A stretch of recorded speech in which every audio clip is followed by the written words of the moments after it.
میں نے اپنی پہلی بیوی کو صرف اس وجہ سے طلاق دی تھی کہ اس کے پیٹ میں پلنے والا بچہ لڑکا نہیں بلکہ لڑکی تھی۔ آج میرے سگے بیٹے نے صرف اس وجہ سے میرے سر پہ اینٹ دے ماری کہ میں نے گرمی سے تنگ آ کر سب سے پہلے نمبر پر پنکھے کے سامنے چارپائی ڈال لی تھی۔ میں سرگودا کے ایک گاؤں سے تعلق رکھتا ہوں۔ آج کل لاہور کے ایک مینٹل ہاسپٹل میں مقیم ہوں اور ایک عبرت ناک اور اذیت ناک زندگی جی رہا ہوں۔ شاید میرے ظلم کی وجہ سے میرا یہ حال ہوا ہے۔ میرا رشتہ بچپن میں ہی میری خالہ زاد کے ساتھ طے کر دیا گیا تھا۔ میری کزن کی قسمت میں شاید جب تک جینا لکھا تھا آزمائش ہی لکھی گئی تھی۔ میری قسمت 9 سال کی ہوئی تو اس کے والد کا انتقال ہو گیا۔ والد کی موت کے بعد میرے کزن کو دودیار والوں نے اس کی ماں کو جان سے مارنے سے دھمکی دے دی۔ سب کچھ اپنے نام لکھوا لیا اور پھر میں 10 سال کی کزن کو ماں کے ساتھ گھر سے نکال دیا۔ میری کزن کی ماں اسے لے کر میکے جا بیٹھی، مگر جو بھائیوں کی شادیاں ہوتی گئیں تو وہ اپنی بہن کی کفالت سے انکار کرتے گئے۔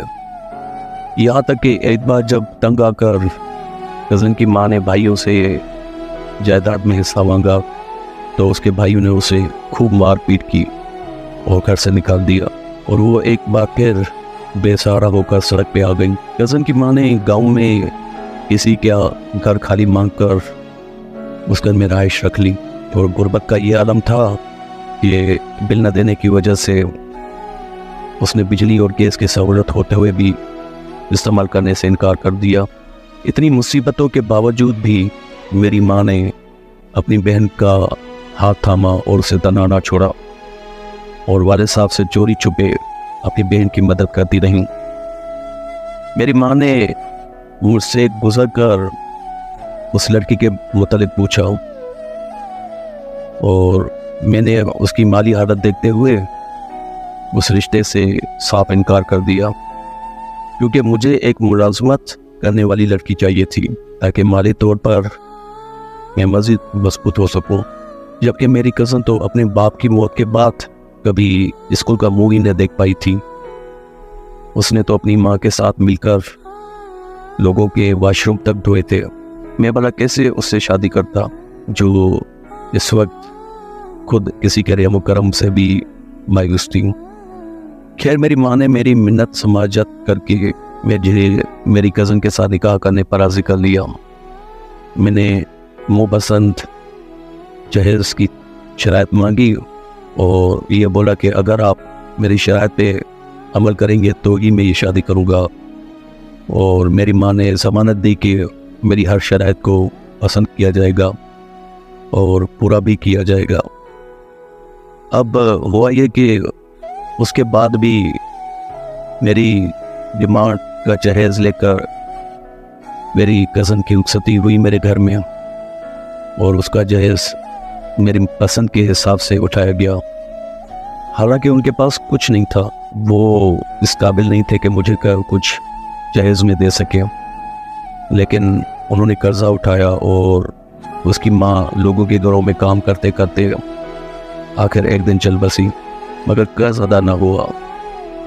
بعد میں کچھ لوگوں نے کزن کی ماں کے موت پر اس کے وہ قرض معاف کر دیا، اور باقی لوگوں کو اس نے میری اجازت سے گھر کا جہیز بھیج کر ان کی رقم ادا کی۔ میری بیوی امید سے ہوئی۔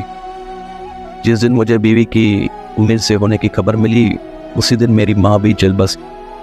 میں نے صبر کا گھونٹ پیا۔ میرے رشتہ داروں نے کہنا شروع کر دیا تھا کہ میری بیوی بہت منحوس لڑکی ہے، جہاں بھی جاتی ہے اگلا بندہ مشکلات میں گھیرا جاتا ہے۔ پہلے اس کے باپ کی موت، پھر اپنے نہیال سے ٹکرایا جانا، اور اس کی ماں کا مقروض ہو کر مر جانا، اور جب وہ میرے پاس آئی تو میری امی بھی اس دنیا سے چل بسی۔ میں نے جب اس کا ٹیسٹ کروایا تو مجھے پتا چلا کہ اس کے پیٹ میں پلنے والا بچہ ایک لڑکا نہیں لڑکی ہے، کیونکہ مجھے تو ایک لڑکا چاہیے تھا جو آگے چل کے میرا ہاتھ تھام سکے، اور میں یہی سوچ رہا تھا کہ جب اس کی ماں اتنی مانوس ہے تو یہ لڑکی کیسی ہوگی۔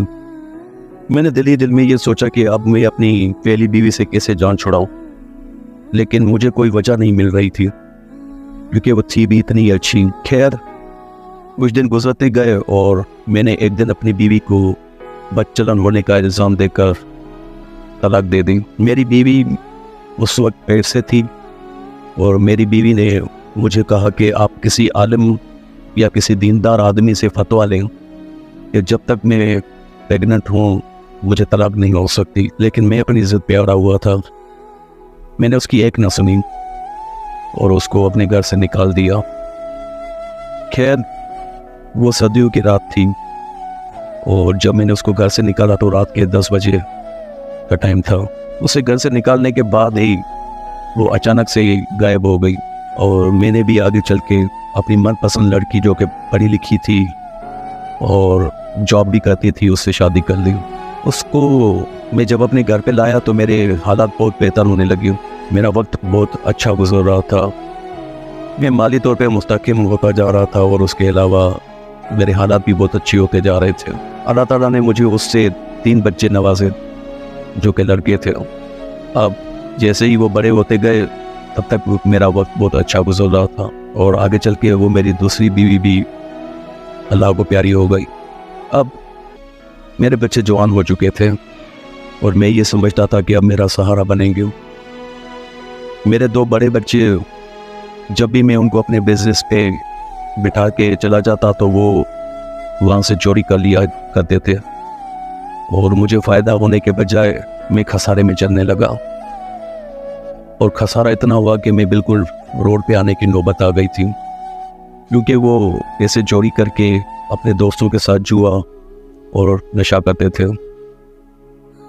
جب میں ان کو روکتا تھا تو وہ مجھے ہی مارنے کی دھمکی دیا کرتے تھے اور انہیں نشے کی لت یہ پڑی کہ وہ 2 میرے بڑے بچے اللہ کو پیارے ہو گئے اور رہا میرا چھوٹا بچہ تو میں نے کوششیں کر کے اس کو اس بری صحبت سے نکال لیا اور اس کی شادی کروائی اور اپنا سارا بزنس اس کو دے دیا.